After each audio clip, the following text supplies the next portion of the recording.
guys ready? Can you hear me? Okay, so when I heard that I was giving a TED Talk, I thought to myself, I don't know what I'm going to talk about, but it has to be awesome. Like, it has to be something that no one has ever said before, something that's life-changing, like they're going to fall out of their seats, and I'm just going to change everyone's life. And then I started thinking about what that was going to be, and I wasn't really thinking of anything, and I realized that actually is really hard to think of something that no one's ever said before. And so then I had this revolutionary idea. I thought, what if I just said what I wanted to say? What if I just talked about things that I've learned and told people what I wanted to tell them? And maybe if I did that, it would end up being awesome. So I'm going to start off by telling you what I love about Samford. What I love about Samford, about this school, is that there are so many people here that want to change the world. They want to do something big, and they want to make a difference. And that's awesome, because the world doesn't need more boring people, because that's boring, right? We need people who want to do big things and change the world, and I really appreciate Samford for that. But I also realize that a lot of us walk around, and we kind of think that we know how to do that we have that all figured out. So I'm up here today to talk about sustaining a village every day and my experience and so many good things that have come out of that. But I'm also here to talk about what that's really like and to let you know that I don't have it all figured out and that that's okay. And I've learned a lot through that. So I'm here to tell you my story. I'm not really here to tell an inspirational story necessarily or a life-changing story or success story. But I'm here to tell you a true story. And I hope that this true story will mean something to you, to someone here that wants to do something, to be on the edge, and to try something new. I think that's awesome, and I encourage that. But I want to tell you my experience and what starting a nonprofit was like for me. So I don't really have any slides or presentation because it's just my story. And I hope that it will be helpful for you. So the thing is, these problems that we all want to change, like hunger and poverty and disease and lack of health care, these are really hard problems, and they've been around for a really long time, and that's because they're hard to fix. And somehow in my junior year of high school, I got wrapped up in trying to work and fix the problem of poverty, and so I'm going to tell you how that happened. So my junior year, things were going pretty well. I had some good friends, I was making good grades, and then one day my friend Taylor came up to me, and she said, Laura, I think we should raise $25,000 to help a village in poverty. And at that moment, my life started to get a lot more complicated. When she came up to me, I honestly kind of thought she was crazy, but somehow I ended up doing it. And how this started was she saw a video on ABC's 2020 called Be the Change. And this video talked about different global poverty problems like lack of access to food and water and health care. And in the video, it estimated that it would take $25,000 to feed a village for a year.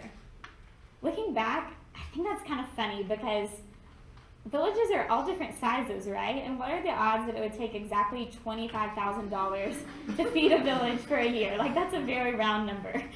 But we bought it, and we were like, yes, $25,000, let's go. And $25,000 is a lot to me now, but in high school, that was even more. So we started fundraising, and we didn't even know exactly what village this was going to go to. So all we knew was that we really wanted to be involved. We didn't want to just give away our money to another organization to just write a check and then not be involved after that. So we started looking for connections. And we met a missionary in Haiti who said he could connect us to a village called Bucaran and could help us use the money that we fundraised to make a difference there. And so we started communicating with him. And at that point in the story, we thought that our name was going to be Fave, which I think is hilarious now. It was going to be Fave because it was going to be called Feeding a Village Every Day. And then all of a sudden, I remember this really clearly. We were talking, and it was like, if we feed them for a year, what are they going to do after that year? Like, are we just going to say, oh, okay, bye, it's been great? And someone said, what if we did sustaining a village every day? And that one conversation, that one comment completely changed the whole trajectory of what ended up happening with SAVE, with the organization, because sustainability is a huge goal of what we do now. So the goal of SAVE is to empower people in a community to make that community more like what they want it to be. And it's funny looking back that when we started, we didn't even have that goal in mind. So what does sustainability look like? Well, first we had to raise the money. And guys, the funny part is that raising the money was kind of the easy part. Like, it sounds really hard to raise $25,000, but we put in all these fundraisers, and it took time, and it took effort, and I honestly cried a little bit, or multiple times. But at the end of the year, 6 high schoolers and 1 adult had raised $27,000.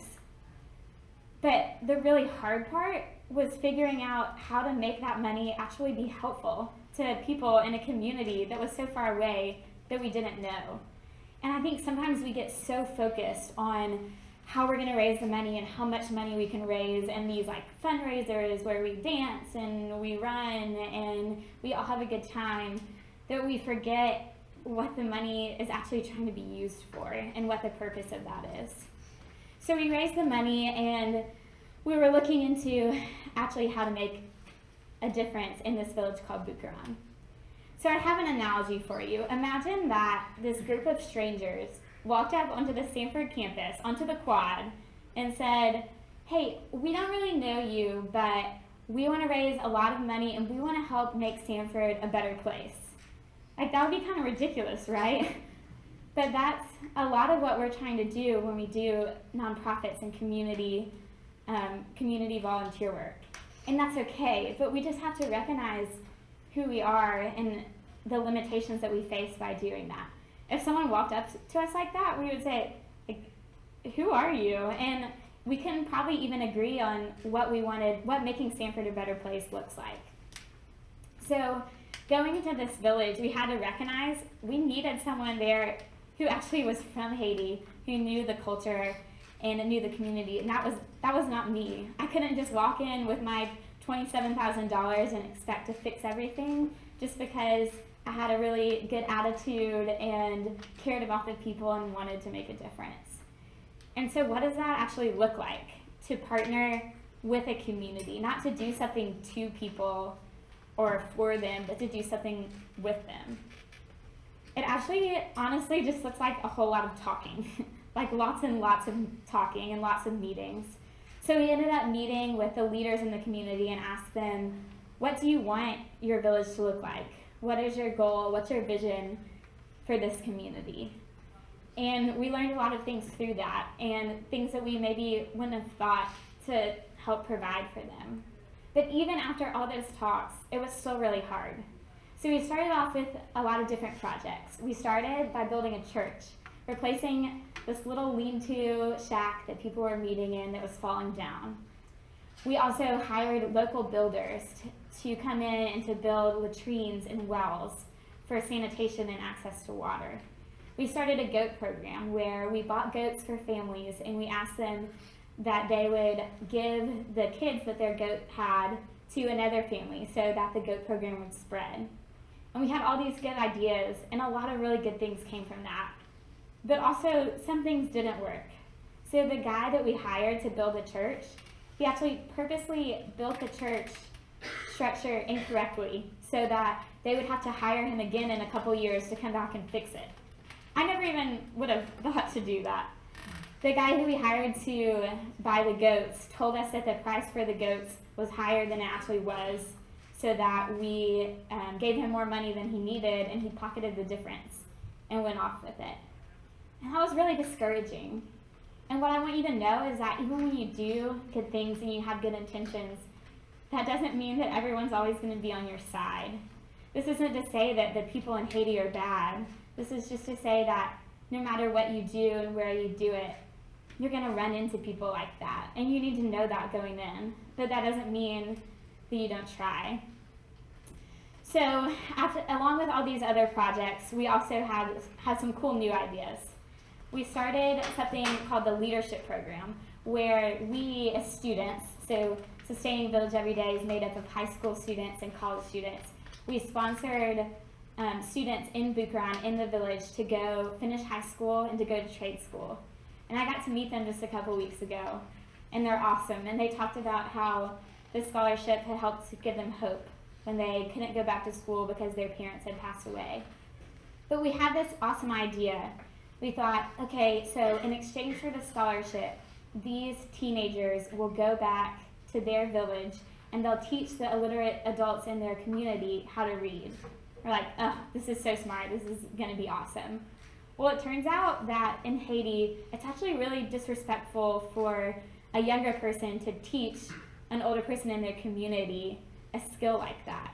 So we had this great American idea of what change was going to look like in the community. And if we hadn't talked to our local Haitian director, we wouldn't have figured out that that actually wasn't the best idea. Like, that was not a good idea for the time and the place. Because I love Haiti and I love Buchanan, but it's not my language and my culture. And I have such a deeper appreciation for the people who are there doing this day in and day out. Even as hard as fundraising is, that I've learned that that's actually not the hardest part. So fast forward to 2016, this SAVE started in 2011. It's been 5 years and we raised over $130,000. And we've done all these different projects and it's been really good. And I've actually gotten a chance to study this. I decided to major in econ and nonprofits because of my work in Haiti. And I think that it's taught me a lot of things.